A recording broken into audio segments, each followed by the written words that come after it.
δικαιοσύνη, σεβόμενοι πάντα το Σύνταγμα και τους νόμους του κράτους, και ότι θα αγωνιστώ με αφοσίωση για τη διαφύλαξη και συνέχιση των ιδανικών, των παραδόσεων και των εθήμων του έθνους μας, εις τον αγώνα της ζωής και της εκπληρώσεως του καθήκοντος, τον οποίον από σήμερα να αρχίζω, ας με συνοδεύουν πάντοτε ευχέ των συμβαστών διδασκάλων μου και ας μου είναι βοηθός ο Θεός.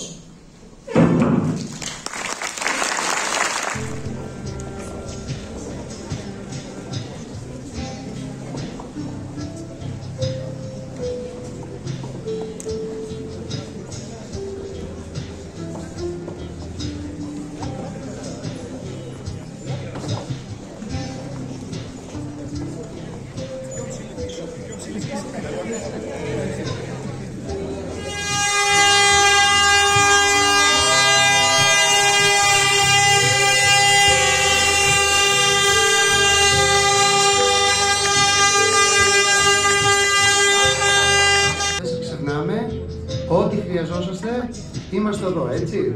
Καλή σταδιοδρομία.